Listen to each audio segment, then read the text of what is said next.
আমার ছবি এবং আমার নাম ব্যবহার করে সকল ফ্যান পেজ, এই পেজ সেই পেজ, এগুলা অনেক গজায় উঠছে। গজায় উঠে সেখানে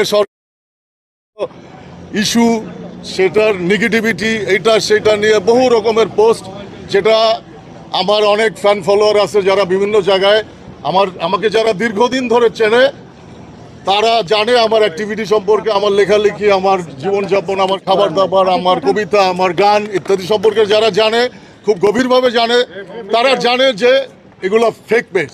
কিন্তু অনেকেই জানে না, যারা দেশের মধ্যে দেশের বাইরে বিভিন্ন জায়গায়, বা একটা জেনারেশন যারা আমরা প্রায় 30-35 বছর ধরে এই মিডিয়ার সঙ্গে সম্পৃক্ত নানানভাবে, সেটা print media, visual medium, literature, music, film, television, তারপরে নানান রকমের মিডিয়ার সাথে আমরা কানেক্টেড।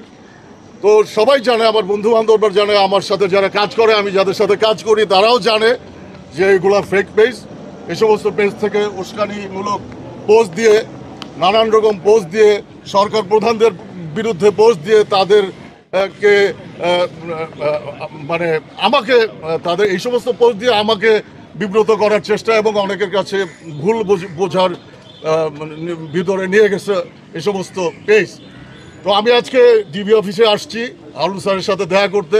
ওনার সাথে দেখা করে এইসব আমি কিছু যে কথাগুলো বলছি, যে এই পেজগুলো যারা চালাচ্ছে, যারা আমাকে বিব্রত করতেছে নানানভাবে আমার অডিয়েন্সের কাছে, আমার বা সাধারণ মানুষের কাছে যারা সোশ্যাল নেটওয়ার্কে আছে বা নাই, তো সবাই তো আর আমার লেখার ধরন, সমস্ত কিছু, আমার অ্যাক্টিভিটি সম্পর্কে জানবে না। কারণ গত 15-20 বছরে যারা বড় হয়ে গেছে, তারা অনেকেই আমাদের অনেক কিছু সম্পর্কে জানে না।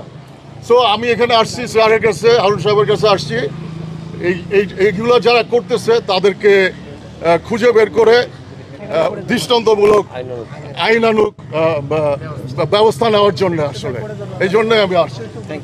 তো এই আর কি। আর আপনারা এখানে যারা আছেন প্রেসের, আপনারাও জানেন, এবং আপনাদের সাথে কাজ করে আমাদের অনেক বন্ধু বান্ধব আছে, আমাদের সহকর্মীরা আছে, আমাদের সমসাময়িক সিনিয়ররা আছে, তারাও জানে যে আমি কি পোস্ট দিতে পারি, কি পোস্ট দিতে পারি না।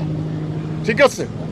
তো ধন্যবাদ সবাইকে, এবং সবাইকে বিভ্রান্ত হইতে আবারও না করতেছে যে আপনারা যারা জানেন না, দূর দূরান্তে যারা এখনো ওইভাবে এই টেলিভিশনের মাধ্যমে, সোশ্যাল বা অন্যান্য মিডিয়ার মাধ্যমে আপনারা অবগত হইলেন যে এগুলো আমার না।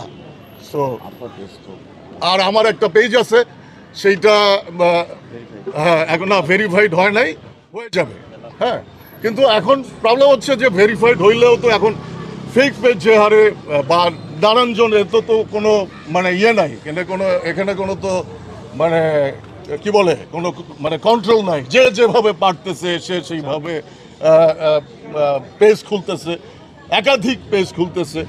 কারণ বোঝা যায়, আমরা বুঝতে পারি যে আমরা যখন কোনো পোস্ট দিই, সেখানে কারা উস্কানি দিতেছে, কারা চেতাইতে চাচ্ছে, কারা মানে আছে না অনেক রকম মানুষকে একটা সুস্থভাবে কোনো কিছু ভালোবাসা দিয়ে বা সময় নিয়ে ধৈর্য ধরে অনেক কিছুর জন্যে গাছ লাগায়া ফল পাওয়া যায় না, দুধে জাল দেওয়ার সাথে সাথে সর পাওয়া যায় না, ধৈর্য ধরতে হয়। সেই ধৈর্যটা ধরতে পারলে সহিংসতা কম হয়, ভায়োলেন্স কম হয়, মানুষ ভালো থাকে, মানুষের সাথে মানুষের সম্পর্ক ভালো থাকে। যাই হোক, ঠিক আছে, এই পর্যন্তই আর কি। এই অনেক অগোছালো হইলেও আমি মোটামুটি বুঝাইতে পারছি। Thank you.